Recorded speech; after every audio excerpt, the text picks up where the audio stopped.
Hi, I'm here talking to Anna Broinowski, filmmaker and author. I mean, let's list some of your accomplishments to begin with. Anna, there was Forbidden Lies, about Norma Curry. Yes, Yeah. Greatest con artist that ever lived. Mm-hmm. I'm also alive, that's an accomplishment. Well played. And Aim High in Creation, about your adventures in North Korea with an experimental theatre troupe. Actually, the top propaganda filmmakers of Pyongyang. It was about North Korean propaganda cinema. Yes. You may be confusing it with another film called Red Chapel. Red Chapel? I tried to do the opposite. Watch Aim High, Nothing not to Red do Chapel. with the Chapel Brothers whatsoever. No. But, and of course, the reason we're talking today Yes. is your film and book, Please Explain, Yes, about Mark. Pauline Hanson. And what on earth got into you? What possessed you to make a film about Pauline? Well, you would know this being a nascent politician, that Pauline's journey is probably the most unusual and original in Australian politics. Single mother of four, running a fish shop on her own steam, becomes the most popular and with the biggest number of votes of any independent rocketed into Parliament, creates the largest and most dangerous independent party within a year, One Nation, Yep. and by the 98 election has so spooked the status quo that Howard Abbott et al. Conspire to see her thrown in jail for trumped-up electoral fraud charges. And then the beauty of it is she emerges and finally gets the mainstream vote she craves on Dancing with the Stars. So to me, lover or hater politics, this is a story, one of those, I'm a doco maker, this is one of those truth is better than fiction stories, and frankly, if she'd been a bloke, they'd already have made the film. So I had to make the film. And I wanted to understand, why do people vote for Pauline? What does she have? What does she have? What is it? It's a brilliant question. And I mean, because the story itself seems more appropriate to an opera than a documentary. It's a melodrama. Yeah. So, but what was your personal motivation? Like, what made you, because you've got infinite choice in the subjects that you might film. I love political satire. Anything that fuses archive with drama, I'm there. Syriana, Good Night and Good Luck, you name it. And I try and do it in my own films. So originally I wanted to make a drama about Hanson. And she was right into it, especially when Kate Blanchett originally said she might be interested. That all fell apart. That's a genius piece of I casting. think so. And anyway, the script I wrote was way too expensive to make as a drama, but I couldn't let it go. So I went to SBS and said, hey, do you want a doco about the rise and fall of Pauline Hanson and her effect on multicultural Australia? You've got to remember, I was pitching this when she was seen as a one-hit wonder and no one thought she had a bat's chance in hell of getting back into Parliament. In the wilderness. And I pitched to our number one multicultural public broadcaster and they said, are you fucking joking? Right. Why would we make a documentary on Hanson? And Yeah. I said, exactly, you've got to. You're the multicultural broadcaster. So that's how it happened. Okay. How did I get access? I met her. I've still got it in my wallet, actually. Yeah. I've got the little slip that she signed when we first met. We met at the Sylvania Waters Boathouse Right. for a lunch of, what do you think we ate? A fisherman's basket? Fish and chips. Fish and chips, okay. Somewhere in there is the little docket she signed. Yeah. Letting me in, and that first day I told her I was a green voting lefty who loved refugees and grew up in Asia and was born in Japan, Right. and that I didn't agree with most of her policies.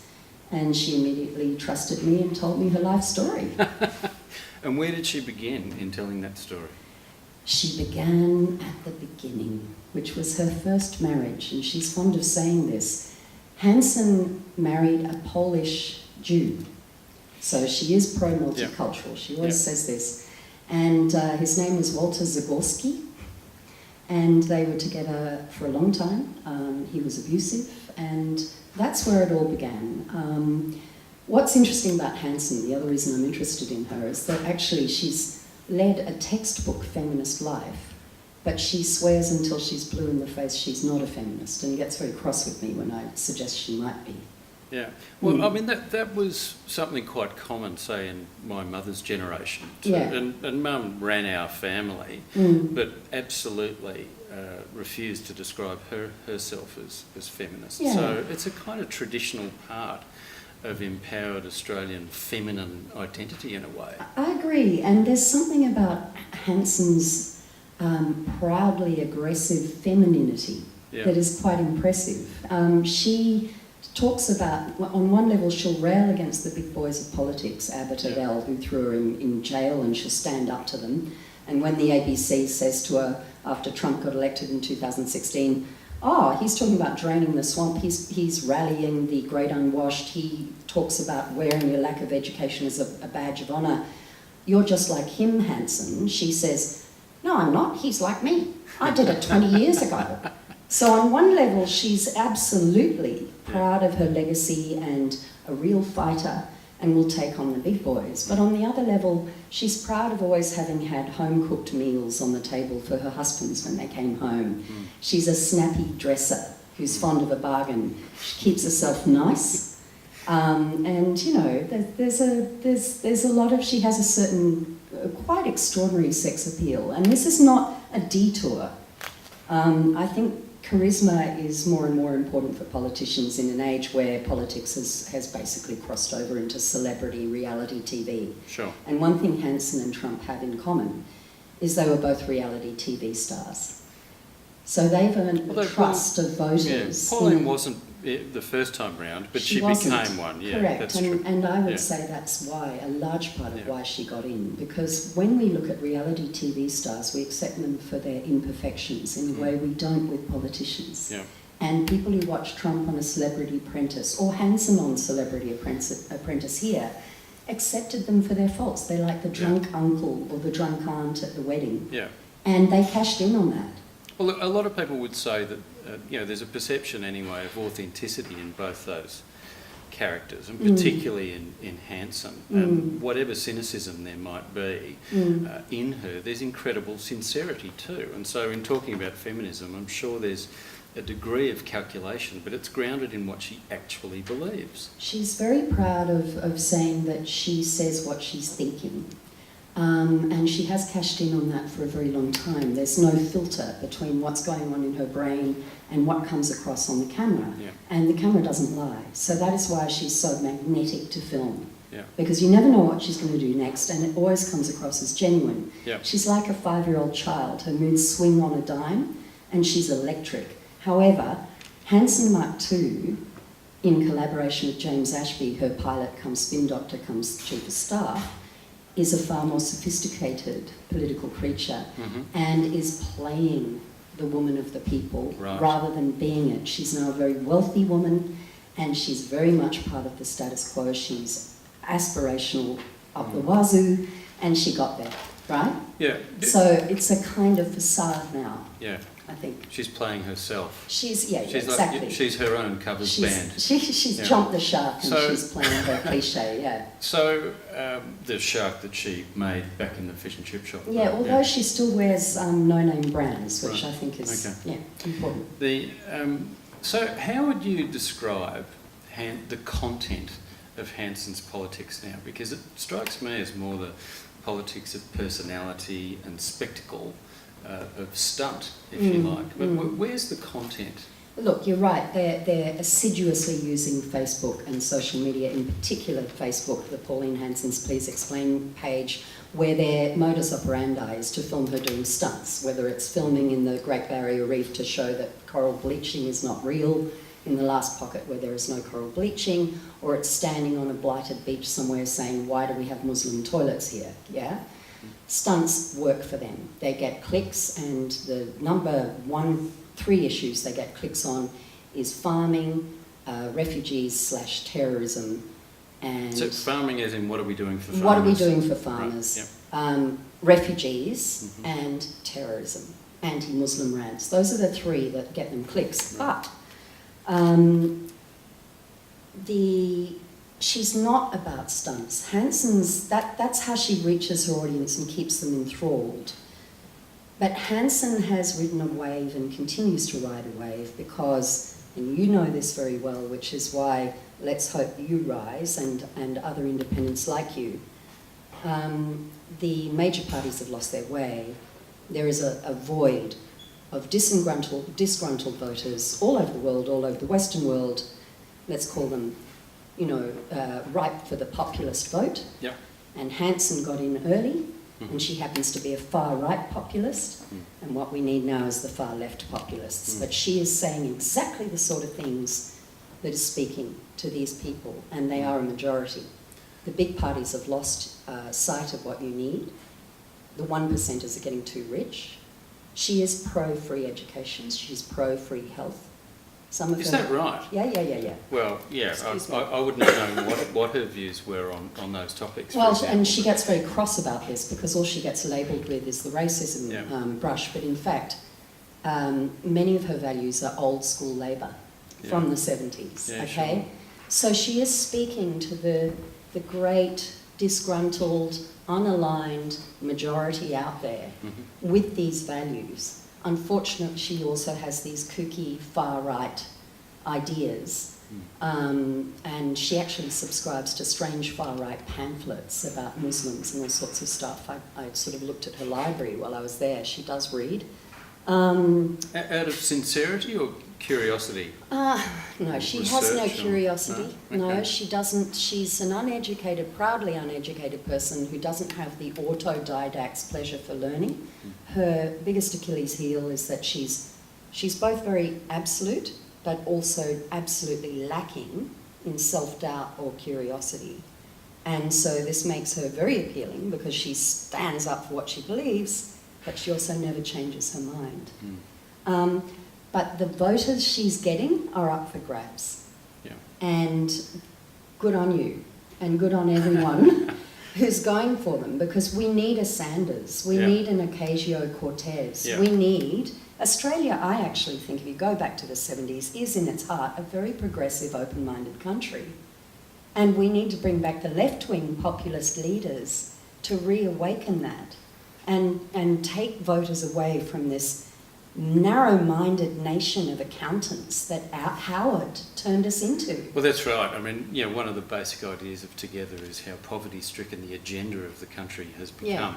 You know, the political field is defined so narrowly that, you know, what the election is going to be fought on the economy as measured by, you know, movements in growth rates, the unemployment rate, and not much else. Like a really reductive, simplistic idea of what the economy is, completely ignoring the real problem, which is the fact that the government has basically vacated the playing field and isn't intervening in any constructive way. Yeah. And most of the problems that we face require a serious review and a re-engagement of government. Sorry. So, oh no, well, I don't want to start preaching. We've got you've got the whole all show tonight for that. But look, can I just go back to a couple of questions? I want to just say one thing about the poverty of ideas.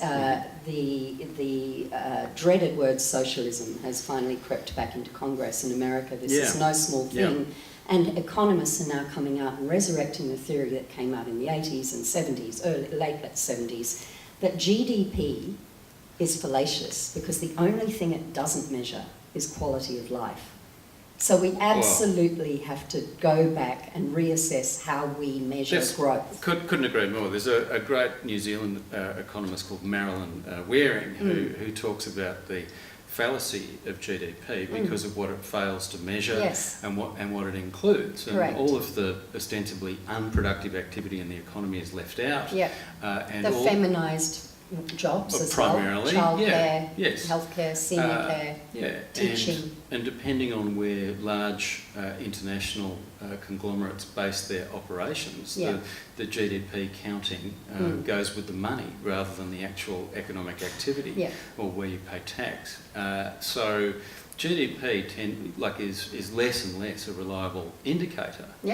And you know, as I say, there's a range of serious conversations that we need to have. Like, how for example, do we do that simply though? How do we do it? Well, you just start getting mantras out there that we're a low tax, low debt. We need slogans for the left. We do. And I tell you who's doing a great job, Sally McManus. Yeah, no, I'd agree with that. Yeah. You know, we need action on wage theft now. Yes, you know, we do. We're surprised, for example, that celebrity chefs are running restaurants that don't pay their staff properly, or corner store chains that do likewise, and even the ABC. But we have an economy that's skewed so far in the favour of employers, a case of overcorrection, that it shouldn't surprise anyone. But briefly, I don't think it's about socialism. Like, at its root, our society is capitalist, and the institution of private property, will remain.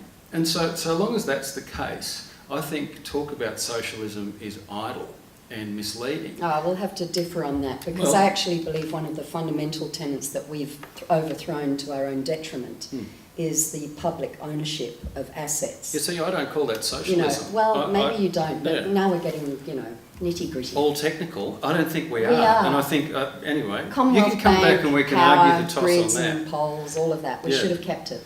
But fair enough. Yeah. I'm a democratic I just socialist. think That's what I believe in. Yeah, well, okay, I like good, the scandoids. Good for you. And I think our Venn diagram would have a large overlapping bit in terms of practical policy. I just think that socialism is used by the right as a way of rhetorically dismissing any alteration of the status quo. I think from a strategic point of view, it's a bad idea to talk about socialism. Well, we just reclaim the word, No, I think we talk about our commonwealth. Yeah, I mean, there's some lovely memes going around right now where the left has reclaimed a sense of humour in America, and they're putting out stuff about libtards. Libtards. Yeah, with kind of warning posters like those anti-marijuana posters in the 50s saying this is what your world will look like. Marijuana madness. Yeah, under the libtards. And all that. And it's brilliant. And it's saying, oh my God, shock horror, free education for all, shock horror. They're all going to go to the hospital and not have to pay.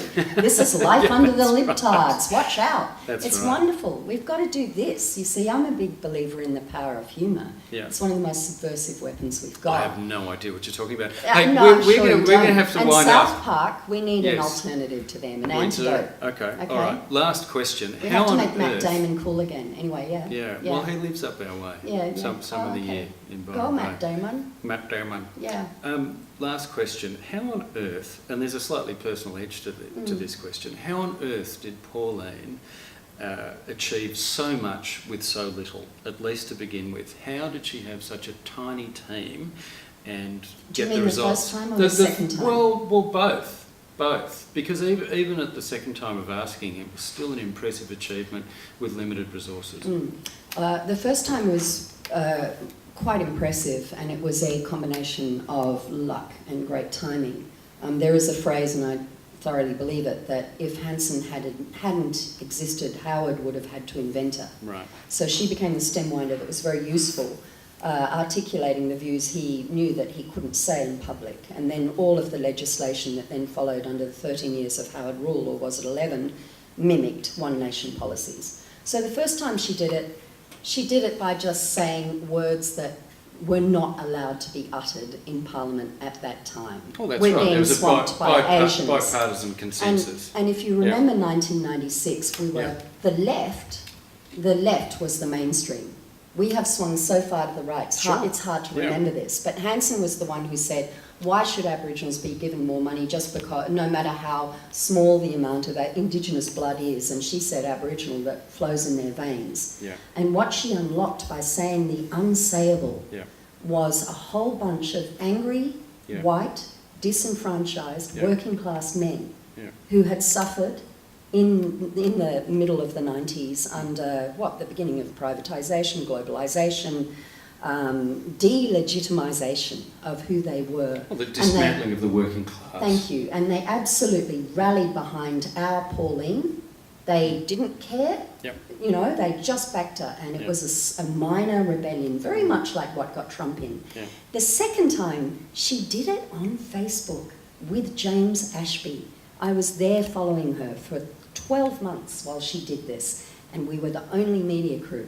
All the literati and the political intelligentsia were not following her. Yeah. Their money was all on that yellow party. Who was he? He's disappeared now, but Clive Palmer. Not Clive, the other one from Western Australia, the other independent who had... Not Nick Xenophon. Thank you. Yeah. So everyone thought he was the hot ticket. He was the hot cool guy, and Hanson was no one. So I'm following her around Rockhampton with limping cane toads on the tarmac as she arrives, bouncing through the air on her little Jabiru two-seater with James in the pilot seat, this famous plane that, we don't even know the provenance of who gave them the money. More on that later. Yes, and she did it by having utter disdain for the media. So they were ignoring her, she was ignoring them. Meanwhile, she'd be going around on the hustings and people would be, and I hope this happens to you, Mark, as your political career grows, they would be falling on their knees and crying in front of her and God help us. kissing her and hugging her and getting her to tattoo their hands and their Saint foreheads. Pauline. And I could tell that there was a wave going on, but it was happening literally under the radar. Yeah. Okay? Okay. And the media, as it started to get bigger and bigger, the likes she was getting on the Pauline Hanson Please Explain Facebook page, the media had to go there to find out what her press releases were. Yeah. So she did it in the same way Trump has, actually. Yeah. By saying, fuck you, media. You come to me if you're interested, because I'm busy talking to the people. Well, we're about to do that. Good. Anna Broinowski. You do Thanks that. very much. Okay, pleasure. Yeah, thanks for visiting Together TV. Thank you. Let's do it again. That was fun. Bye.